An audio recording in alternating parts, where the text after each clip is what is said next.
اب بابر نے ابراہیم لودھی کے دور والے 4 باورچیوں کے علاوہ اپنی طرف سے کچھ چاشنی گیر بھی رکھ لیے جو بادشاہ کو کھانا دینے سے پہلے خود کھانا کھا کر دیکھتے تھے کہ وہ کھانا بادشاہ کے لائق ہے یا نہیں۔ اٹاوا سے جب احمد نام کو چاشنی گیر ابراہیم لودھی کی ماں کے پاس آگرہ پہنچا تو ابراہیم لودھی کی ماں نے اس چاشنی گیر کو کوئی تولہ بھر زہر کی بڑی پڑیا مہیا کی اور اس سے کہا کہ وہ زہر کی پڑیا باورچی خانے کے کسی باورچی تک پہنچا دے اور کوشش کرے کہ زہر بابر کو کھلا دیا جائے۔ احمد چاشنی گیر چونکہ ان باورچیوں سے بڑے تعلقات رکھتا تھا جن کا بابر نے اپنے لیے انتخاب کیا تھا، لہذا اس نے ایک باورچی سے رابطہ کیا اور اسے زہر کی پڑیا دیتے ہوئے کہا کہ اگر یہ زہر کسی نہ کسی طرح بابر کو کھلا دے تو ابراہیم لودھی کی ماں کی طرف سے اسے اس قدر بڑی جاگیر دی جائے گی کہ عمر بھر کے لیے اسے ملازمت نہیں کرنی پڑے گی اور اپنی جاگیر میں بیٹھ کر عیش کرتا رہے گا۔ وہ باورچی احمد چاشنی گیر کے بہکاوے میں آ گیا۔ اس نے مہیا کردہ زہر بابر کو کھلانے کا ارادہ کر لیا۔ اس دوران ابراہیم لودھی کی ماں نے اپنی ایک اور خادمہ کو بابر کی قیامگاہ کی طرف بھجوایا تاکہ وہ پتہ لگائے کہ واقعی باورچی بابر کو ہلاک کرنے کے لیے اس کا مہیا کردہ زہر استعمال کرتا بھی ہے یا نہیں۔ اس نے اتفاق سے جس باورچی کے حوالے وہ زہر کیا گیا تھا وہ بابر کے کھانے میں ڈر، خوف اور گھبراہٹ میں اس زہر کو صحیح طور پر استعمال نہ کر سکا۔ سالن والی پتیلی میں زہر ڈالنے کے بجائے اس نے جس رکابی کے اندر بابر کے لیے سالن نکالا گیا تھا اس رکابی کے سالن پر اس نے زہر چھڑک دیا۔ ایسا اس نے اس لیے بھی کیا تھا کہ بابر نے اپنے نئے چاشنی گیروں کو جو حکم جاری کیا تھا کہ وہ پتیلی سے سالن نکال کر ہندوستانی باورچیوں کو چکھایا کریں، اس کے بعد خود چکھا کریں، مگر نالائق چاشنی گیروں نے رکابی میں سالن کے بعد نگرانی نہیں کی کہ اس کے علاوہ جس باورچی نے زہر استعمال کیا تھا زہر کچھ پھلکوں پر بھی چھڑک دیا۔ اس نے مزید یہ کام کیا کہ جن پھلکوں پر اس نے زہر چھڑکا تھا ان کے اوپر کچھ بوٹیاں رکھ دی اور ان بوٹیوں پر زہر چھڑکنا بھول گیا۔ اگر وہ ان بوٹیوں پر بھی زہر چھڑک دیتا تو یقیناً بابر ہلاک ہو چکا ہوتا۔ مورخین کہتے ہیں کہ زہر استعمال کرتے ہوئے وہ باورچی گھبرا گیا۔ کچھ زہر تو اس نے پھلکوں اور رکابی کے سالن پر چھڑک دیا اور کچھ زہر اس سے چولہے میں ہی گر گیا کیونکہ زہر استعمال کرتے ہوئے کپکپا رہا تھا۔ اور ادھر ظہیر الدین بابر جمعہ کی نماز سے فارغ ہو کر آیا، اس کے لیے دسترخوان چنا گیا۔ سب سے پہلے اس نے سالن میں سے پکی ہوئی گاجریں کھائیں، اس کے بعد اس نے چند لقمے زہر والی رکابی سے لے کر بھی کھائے۔ پہلے تو اسے کوئی چیز بے مزہ معلوم نہ ہوئی، لیکن جب اس کے بعد اس نے گوشت کی کچھ بوٹیاں کھائی تو اس کی طبیعت بگڑنا شروع ہو گئی۔ اس موقع پر بابر یہ سمجھا کہ ایک دن پہلے اس نے خشک گوشت پکوا کر کھایا تھا، اس سے اس کی طبیعت بے مزہ ہوئی تو شاید اس باعث ہو۔ اس موقع پر اسے متلی بھی محسوس ہونے لگی۔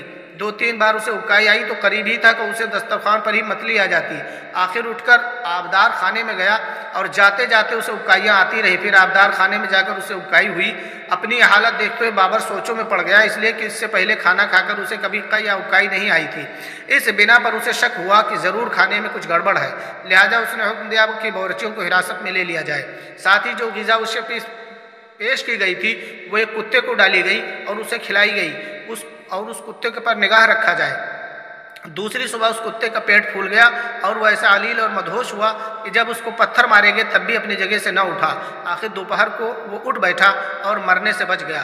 اس موقع پر جو کھانا ظہیر الدین بابر کے لیے پکا تھا اس میں سے اس کے محافظ دستے کے 2 سپاہیوں نے بھی وہ زہر والا کھانا کچھ کھا لیا تھا اور وہ بھی قے کرتے رہے۔ ان کی حالت بھی بہت بگڑ گئی تھی مگر وہ بھی مرنے سے بچ گئے تھے۔